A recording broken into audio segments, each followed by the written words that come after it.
un poco la opuesta por lo que veo a Olga, ¿no? Porque yo más que un planteamiento de taller práctico, por así decir, la idea es precisamente situarnos en el espacio del análisis, ¿no? De los textos fílmicos o de textos audiovisuales en general, con una cierta aplicación evidentemente para la docencia, ¿no? En este sentido, bueno, yo soy profesor, como ha dicho Amor, en la Universidad Complutense e imparto las asignaturas de Historia del Cine y en lo que nos atañe aquí la de narrativa audiovisual, que es quizá en la que más eh, intención se hace, ¿no? En este planteamiento del análisis. En este sentido, la idea del análisis de los textos, evidentemente, conviene situarse precisamente en la lógica, ¿no? de buscarle una finalidad. Cuando uno está situado en este espacio de docencia en el que yo estoy, pues normalmente esa finalidad viene es plantear a alumnos que pretenden en algún momento dado crear ellos esos contenidos audiovisuales, cómo desmontar, por así decir, las piezas de la bicicleta para que luego a su vez se pueda tener un criterio, ¿no? Para poder volver a montar esa bicicleta, ese texto audiovisual en este caso, o bien en un sentido, pues podríamos llamarlo puramente intelectual o académico, ¿no?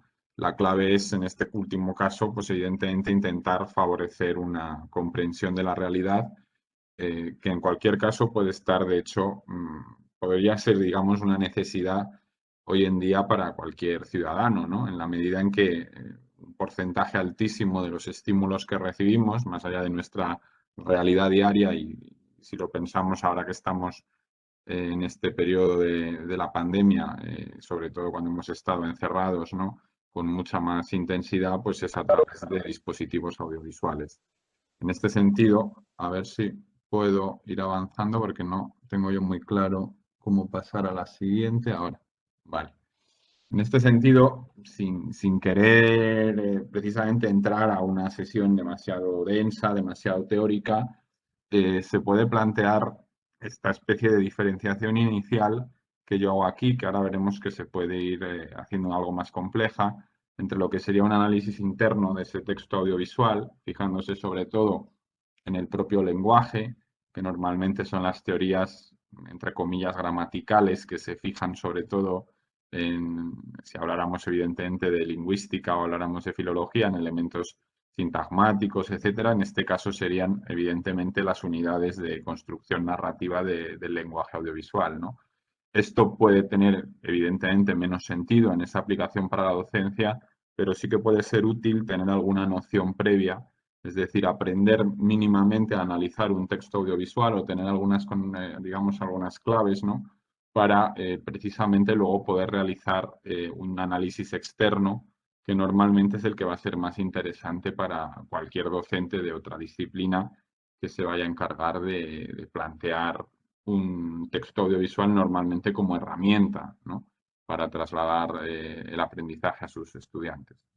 En este caso, nos estaríamos fijando, como pone ahí, ¿no? En esa apariencia final y lo que se estaría potenciando es una mirada colateral, es decir, nos interesa el texto no tanto en sus claves precisamente internas, de cómo está construido, etcétera, sino en las claves que nos puede dar como representación de algo, ¿no? Es decir, pues la representación histórica o sociológica, o incluso si nos fijamos en la estética de una época, en la moda, o los elementos lingüísticos, como hemos hecho de hecho en algún planteamiento de algún proyecto también relacionado con el grupo que lidera la profesora López Jimeno, y, digamos, plantearse de alguna forma esa aproximación en este sentido de una forma externa, ¿no? Como decía.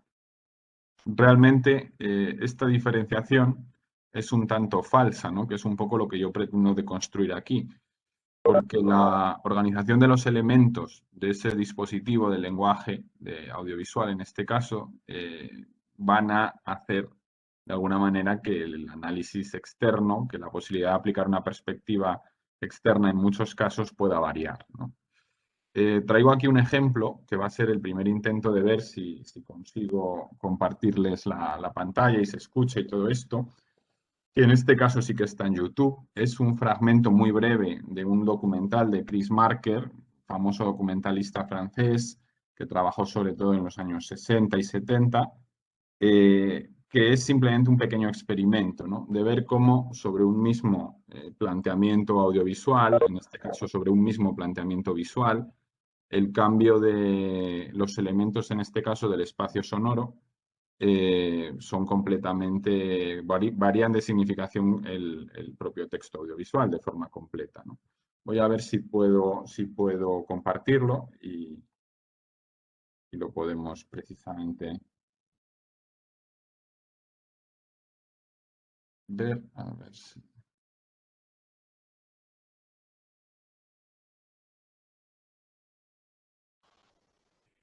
Está con los subtítulos en francés, pero para el caso, para lo que tenemos, yo creo que puede ser suficientemente orientativo. Voy a ver si se escucha. Si no, me lo podéis decir. A lo mejor puedes abrir el micro, amor, y decírmelo. De momento no lo escucho, estoy esperando. Es que al darle a compartir, estás entrando a Webex por la página web o por la aplicación de escritorio. Sí, por la página. No te ha preguntado al ir a compartir si quieres optimizar vídeo y ahí te dice compartir audio del ordenador. A ver, a ver, a ver. Mira a ver si al entrar, es que yo como entro por la aplicación de escritorio, antes de dar compartir pantalla te pregunta, creo que te A ver, pregunta, si no me das el compartir. enlace lo... Entonces lo haría a través de la pantalla, me dices, ¿no? En vez Al ir a compartir no te pregunta si quieres compartir el audio de tu ordenador. Sí, O sea, a ver, compartir contenido. ahí no veo nada de eso.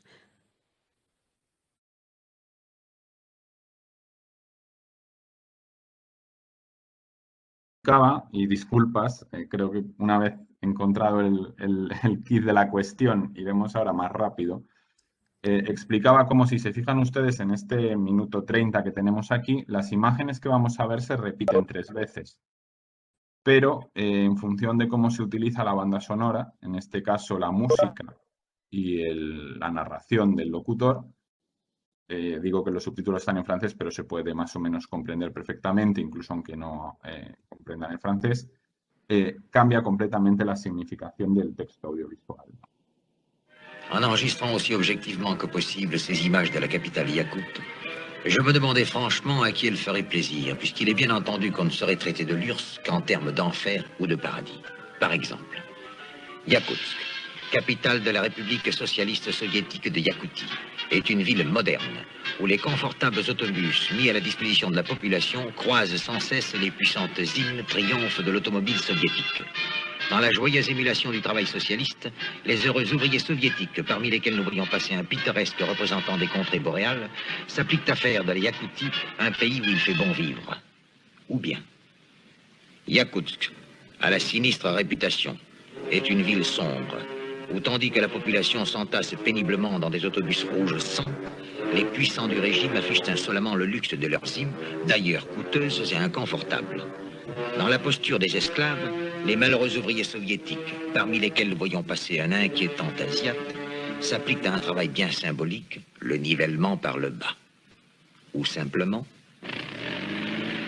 à Yakoutsk, où les maisons modernes gagnent petit à petit sur les vieux quartiers sombres, un autobus moins bondé que ceux de Paris aux heures d'affluence croise une Zim, excellente voiture que sa rareté fait réserver au service public.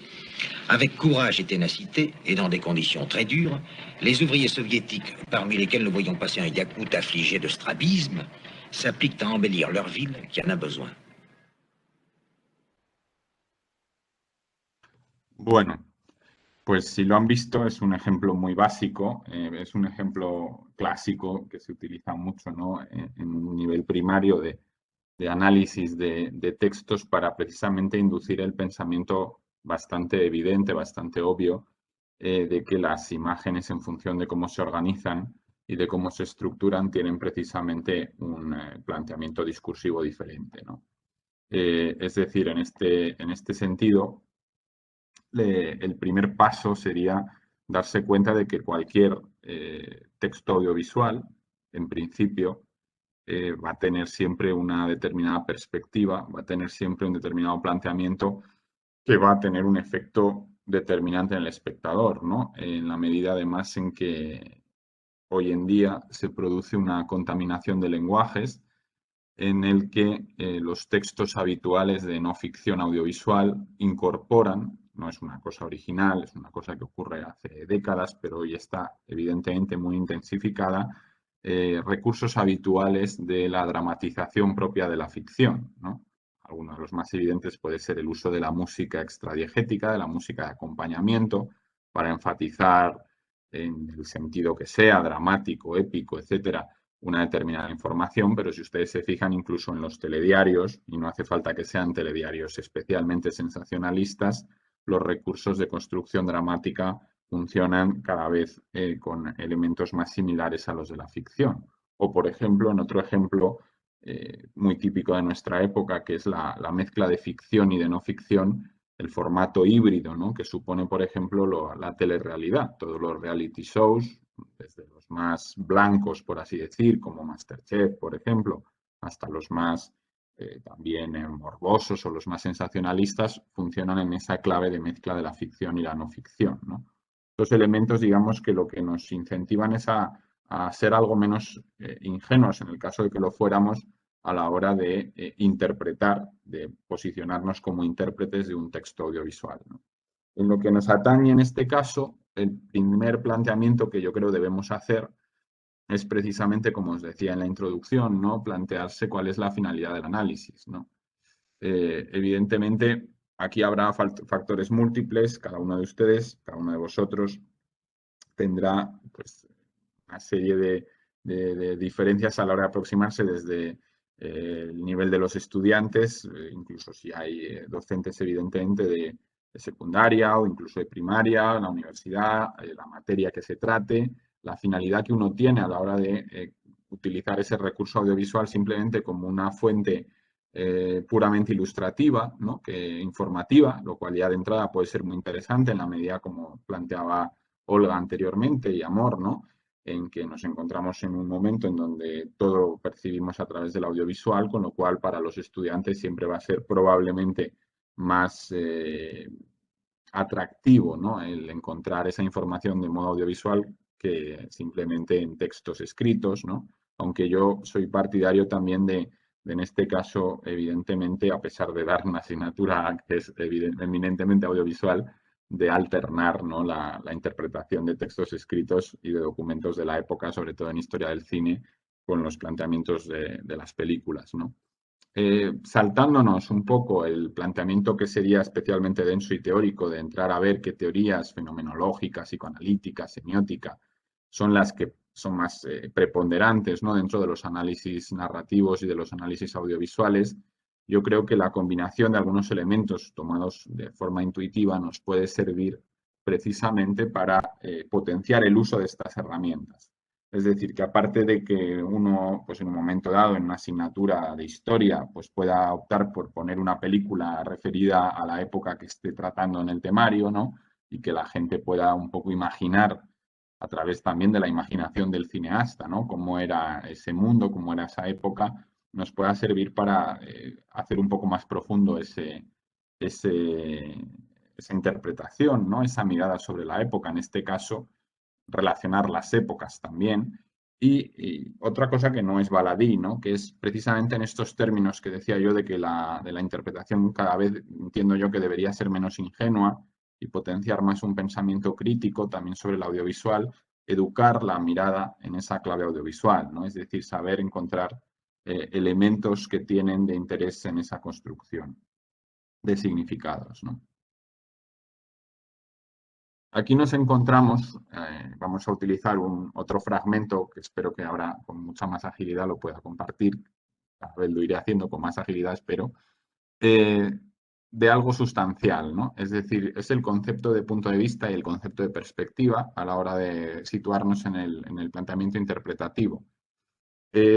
Evidentemente, la información que vamos a recibir tiene un código cinematográfico que nosotros tenemos ya absolutamente asumido, es decir, en el momento de los orígenes del cine, pues evidentemente había determinadas cuestiones del lenguaje que tenían que ser puramente recibidas como construcciones de sentido que se iban poco a poco estableciendo. Es decir, aquella famosa historia de que el primer plano, la primera vez que tuvo lugar, pues los espectadores pensaban que el personaje no tenía cuerpo, que solo era una cabeza parlante, ¿no?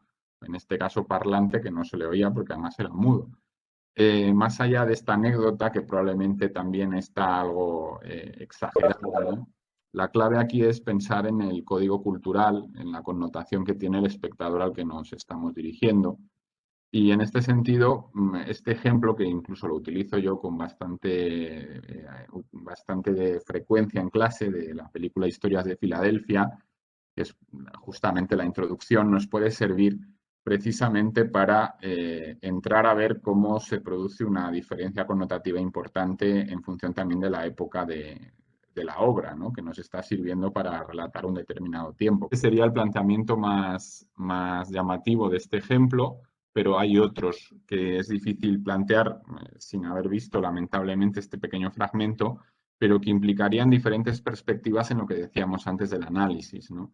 Es decir, uno puede situarse únicamente en el plano puramente del lenguaje y se encuentra con que es un paradigma evidente del cine clásico, un plano general, donde los personajes aparecen completos, apenas hay montaje, es decir, apenas hay corte de planos, el planteamiento es muy visual, no hay diálogo, sigue un patrón heredado del tipo de comedia del cine mudo, del slapstick, pero uno luego, si aplica esa lógica, ¿no?, de la interpretación externa o de la interpretación incluso sobre paradigmas un tanto más complejos como el del psicoanálisis, desde esto que comentaba, ¿no?, de la rotura del palo de golf, que se puede interpretar hasta en términos fálicos, ¿no?, o el planteamiento puramente de la relación hombre-mujer en términos sociológicos o incluso de las teorías feministas aplicadas al cine que aplican algunas autoras como Laura Mulvey, pues de repente el grado de complejidad, ¿no?, al que podemos ir llegando en ese nivel de análisis va aumentando. Vamos a ver ahora algunas claves que entran un poco a ver por dónde podemos atacar todo esto, ¿no? Aunque sea siempre una forma de desocupar, de alguna manera de estructuración que siempre va a simplificar en cierta medida los términos, pero que puede ser más clara, ¿no?, para centrarse en qué método puedo yo escoger de cara a aplicar un sistema de análisis de audiovisual a la docencia, ¿no? Al final, un dispositivo audiovisual se puede dividir en estos tres grupos que tenemos aquí. Es decir, una parte que sería la historia, lo que vendría a ser el argumento, ¿no? Muy claro, muy transparente, sobre todo en el cine clásico, hoy en día más relegado muchas veces. El aspecto formal, el aspecto estético, cómo se está componiendo a nivel formal esa idea argumental.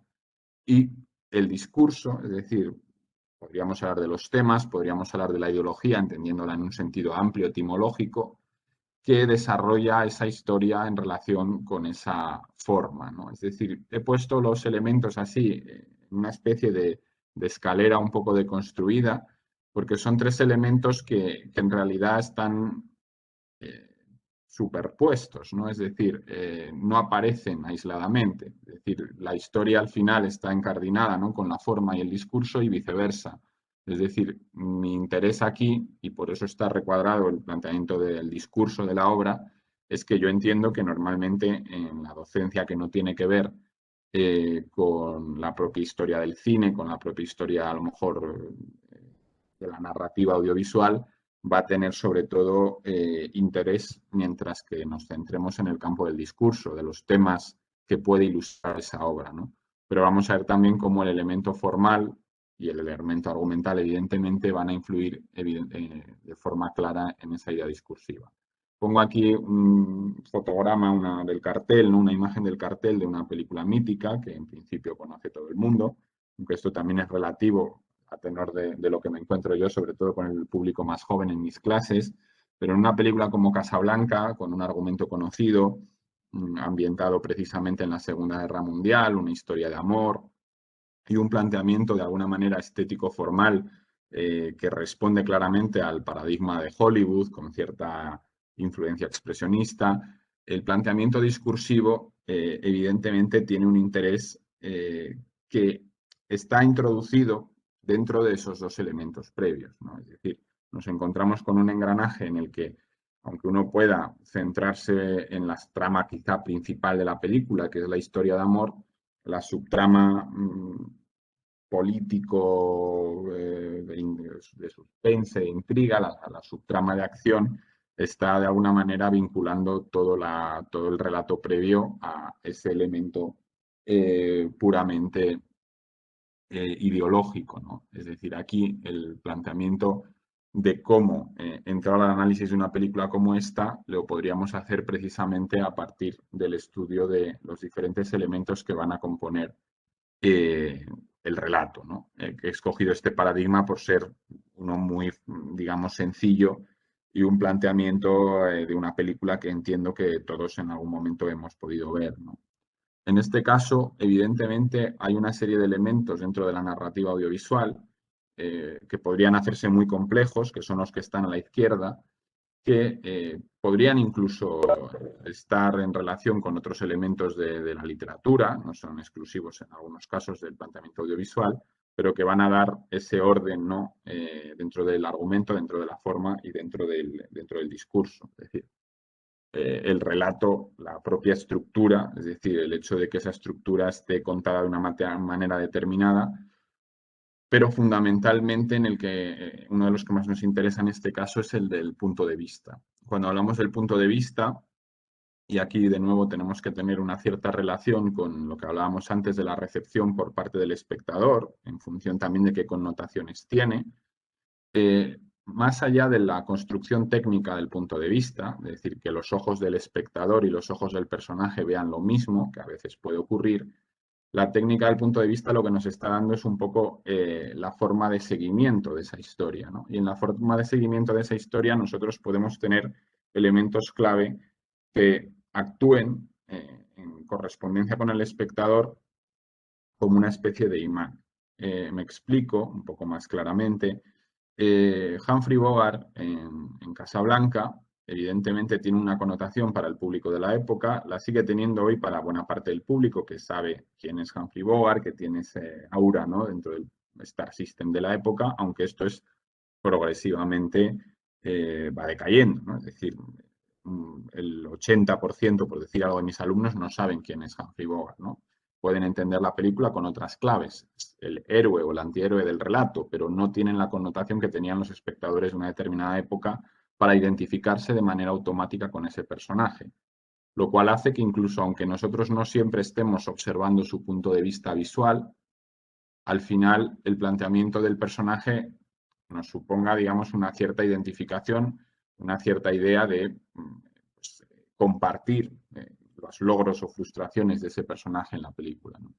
En este sentido, la propia construcción temporal y espacial de este personaje y de este punto de vista, su arco dramático, nos está representando un determinado discurso, ¿no? Es decir, el planteamiento de que el personaje de Casablanca al inicio de la película sea un americano que vive exiliado, que tiene un cierto cinismo hacia la realidad circundante de la Segunda Guerra Mundial y que al final de la película termine comprometiéndose activamente, ¿no? De alguna forma en luchar, en este caso, contra los nazis, nos está dando un planteamiento que lo que está haciendo en términos discursivos es claramente generar un héroe con el que pueda identificarse el espectador del periodo en la medida en que pueda entender la necesidad de apoyar la causa aliada durante la Segunda Guerra Mundial. Cuando se realiza Casablanca, cuando se estrena ya no, pero cuando se realiza, cuando está en pleno proceso de preproducción, Estados Unidos todavía no ha entrado en guerra, ¿no? Es decir, es una película que tiene esa clave también de insuflar, por así decir, el ánimo a la población sin hacer necesariamente una obra de propaganda expresa, pero que precisamente a través de elementos dramáticos está canalizando ese aspecto.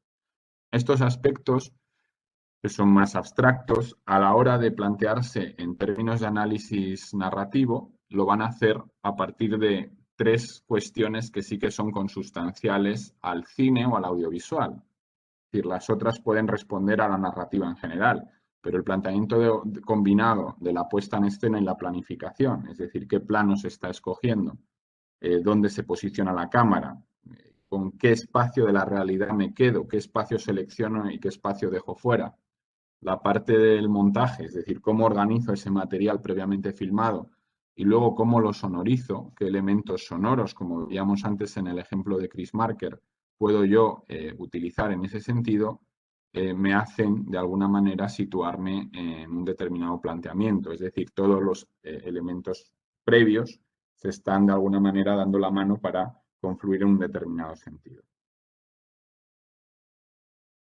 Vamos a ver si podemos ver este pequeño fragmento conocido, ¿no? de Casablanca, cuando uno de los personajes pide que toquen la marsellesa. En este caso desde YouTube, espero que ahora no nos dé problema.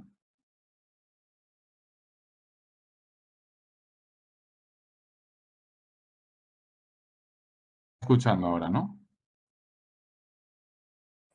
Pues a mí se me ha quedado parada. Sí, el porque la he YouTube. parado yo, pero se estaba escuchando, Vale. ¿no? Pues yo no había oído, ¿no? ¿No? No. A ver. Ahí va. No, me dicen que no.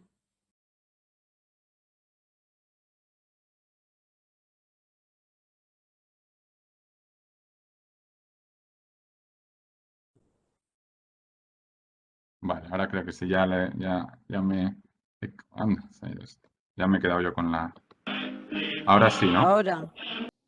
Aparentemente nos encontramos con una escena que efectivamente habla por sí sola.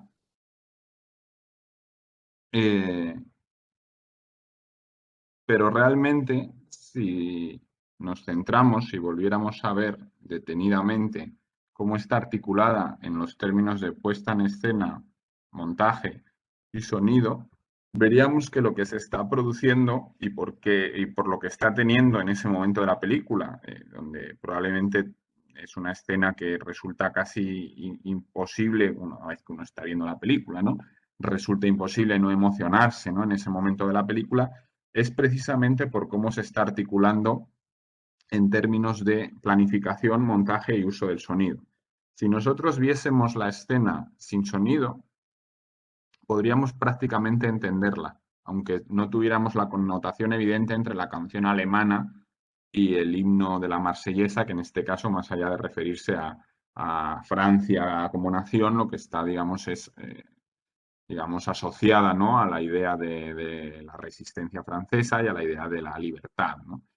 En este planteamiento, lo que está funcionando es una dialéctica entre imágenes, es decir, si nosotros, a riesgo de volver a liarla, pero voy a intentar, si nosotros nos vamos viendo, voy a quitar ahora el sonido, que no se preocupen, pero si nosotros vamos viendo precisamente cómo va funcionando en términos visuales, lo que nos encontramos rápidamente nos sitúa en una posición elevada, es decir, de repente están en un plano de cierta superioridad con respecto a ese grupo más o menos informe de soldados alemanes, los dos héroes de la película, ¿no? El héroe sin tacha, el héroe de la resistencia, el héroe comprometido, con una cara de seriedad impertérrita, ¿no? Que tenemos aquí, Paul Henry, y a Humphrey Bogart en una actitud expectante, ¿no? ¿Qué va a empezar a hacer Curtiz, el director, con ayuda de su montador?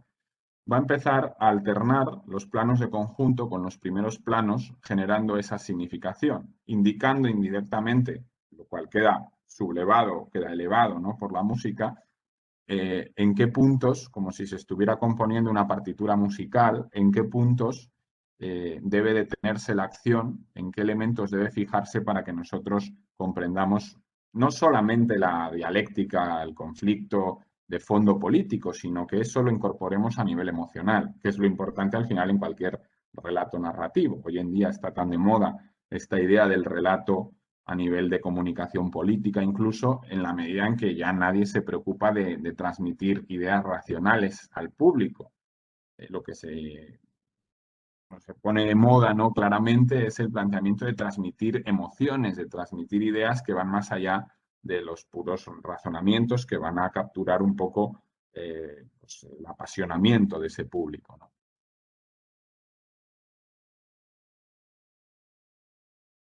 El héroe claramente decidido, ¿no? Que ya ha tomado partido, sale dirigido a parar la música alemana, ¿no? Mientras que nuestro antihéroe, nuestro protagonista, cuyo arco de transformación se irá produciendo a lo largo de la película, lo que va haciendo es precisamente irse transformando poco a poco, ¿no?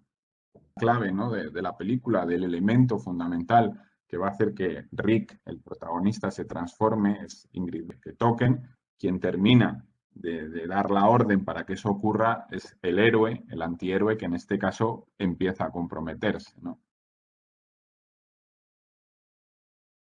Aquí empieza en un planteamiento que os decía antes, ¿no? De clara dialéctica, la lógica de ir individualizando a los personajes que interesa en actitudes muy concretas, ¿no? Es decir, la planificación, al final, como si fuera un juego que en su momento alguno de los teóricos del cine soviético definió como montaje rítmico, métrico, etcétera, tiene también que ver con la forma en la que se va articulando, de nuevo insisto en la metáfora de una composición musical, el tamaño de los planos, la iluminación y el movimiento interno incluso que tienen esos planos. Es decir, como los ojos brillantes. No voy a seguir con toda la escena para no cansarles dentro de estas complicaciones que estamos teniendo a nivel técnico, me temo, ¿no?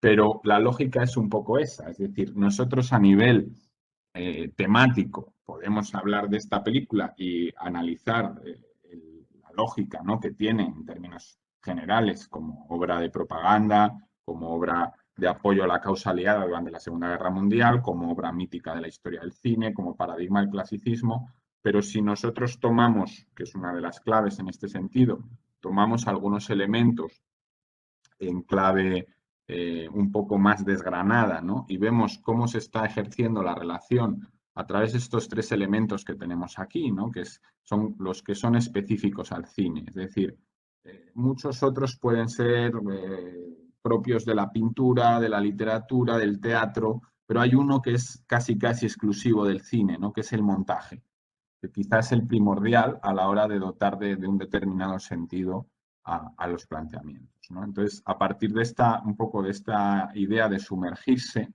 en los fragmentos, viendo un poco cómo se produce esta descomposición de elementos, podemos encontrar una manera de profundizar en el sentido, ¿no? Tengo aquí algunos otros ejemplos, pero me temo que este en concreto, que intentaba abordar una clave parecida a la que hemos hecho con esta escena de Casablanca, en un ejemplo perfecto de cine histórico, ¿no? En una película muy notable, no lo voy a poder trasladar porque también depende de filming en este caso y entonces tendríamos el mismo problema que hemos tenido antes, ¿no? Pero es un planteamiento que, ya que lo tengo aquí, por explicar en 10 segundos mínimamente, nos encontraríamos con un caso de cine histórico que en principio es una película espectacular, de batallas, incluso un poco pesada, pero que lo que nos conduce en un fragmento, que es el que había escogido para ponerles, ¿no?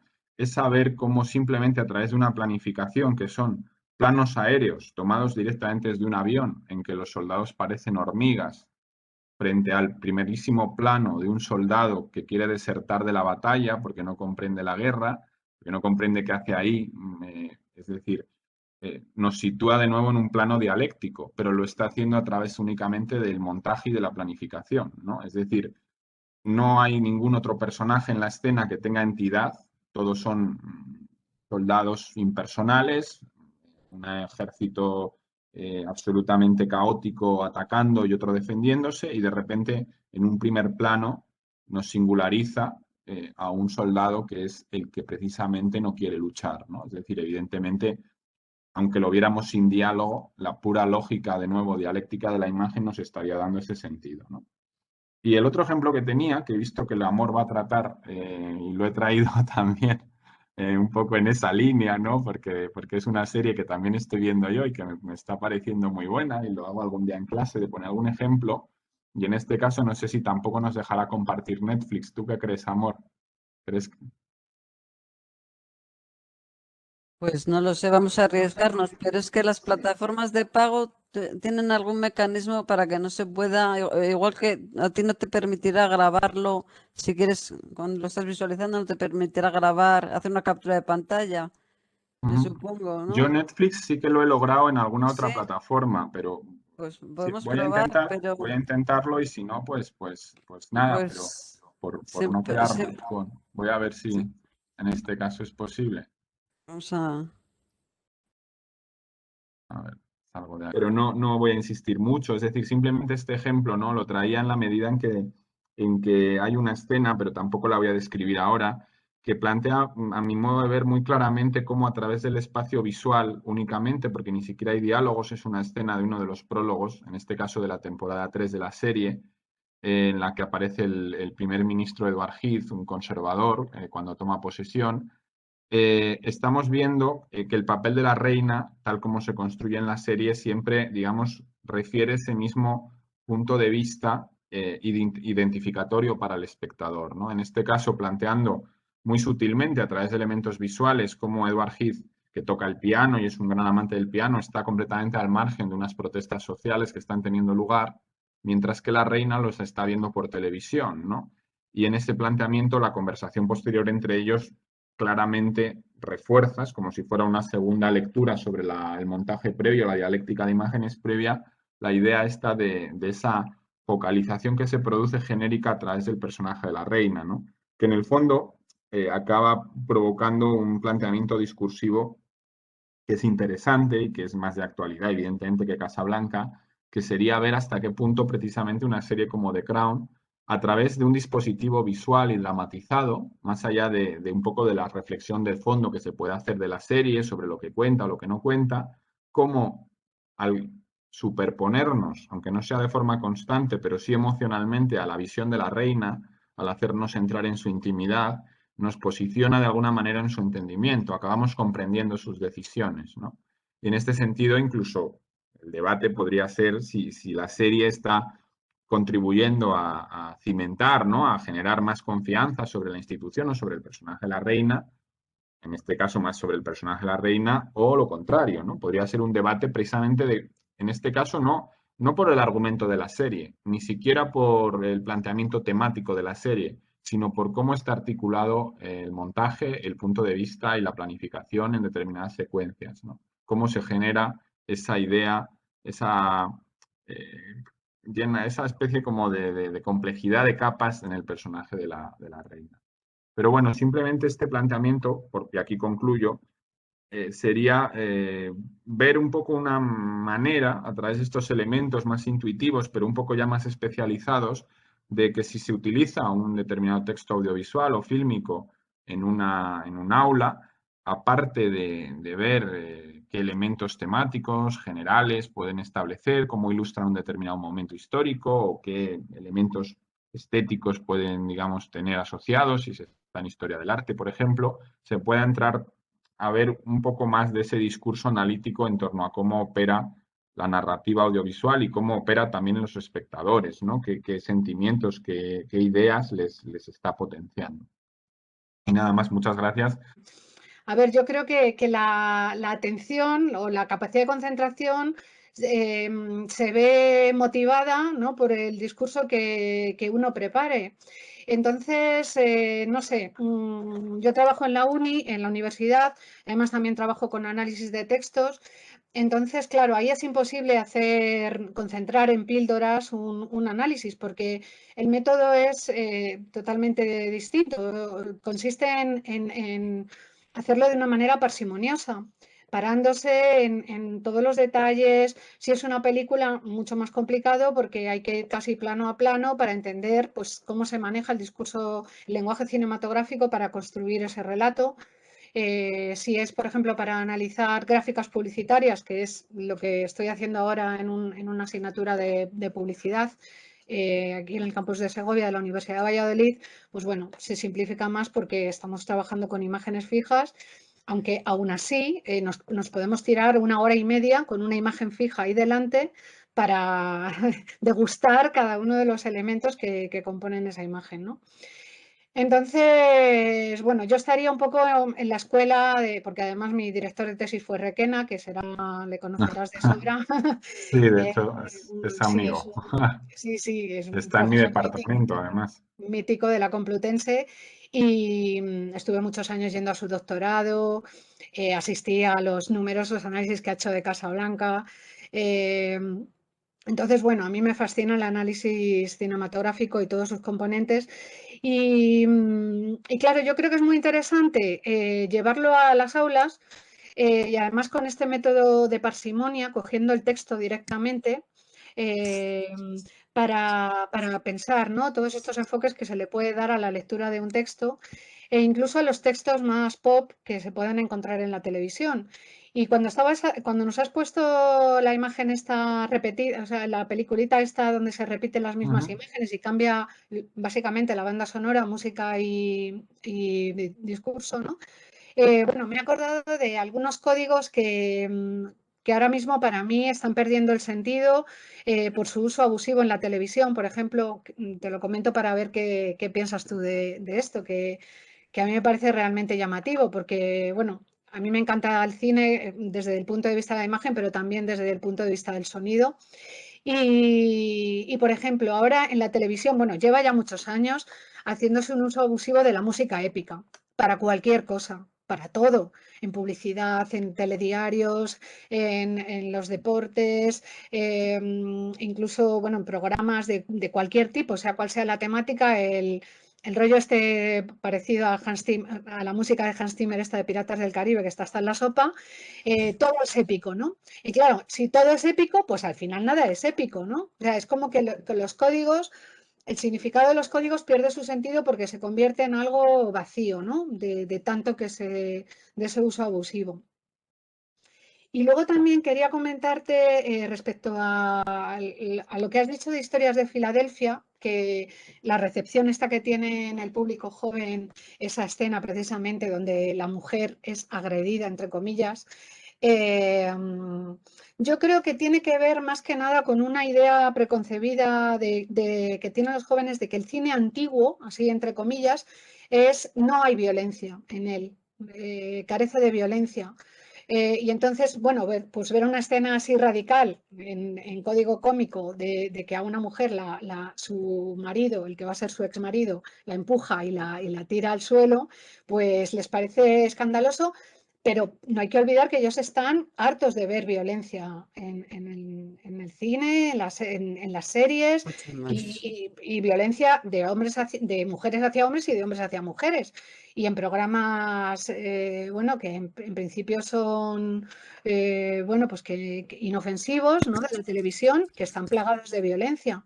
Entonces yo creo que ahí es más que nada el tema de ver una peli, una comedia en blanco y negro de los años 40, que no se esperan que vaya a ver esto, cuando yo creo que también es una falta de bagaje cultural cinematográfico, porque el cine clásico está lleno de violencia, de tortas, de bofetadas, de hombres a mujeres, de mujeres a hombres, Desde el cine mudo. bueno, el cine mudo, por supuesto, que lo usa además como también para articular la comicidad, pero incluso Exacto. en películas románticas, pues bueno, pues también hay violencia. Entonces, bueno, yo creo que ahí lo que hay que hacer es espabilarles un poco y decir, bueno, a ver qué pasa. O sea, porque sí que el código sociocultural influye en la recepción, pero también hay que recordar que ellos están viendo violencia continuamente en las producciones actuales. Es como cuando dicen los que dan los consejos para hacer guiones para vídeos de YouTube, que no dure más de 5 minutos, porque los jóvenes no aguantan más de 5 minutos y entonces dan ganas de decirles, bueno, ¿y por qué se tragan El Señor de los Anillos, que cada película dura 3 horas?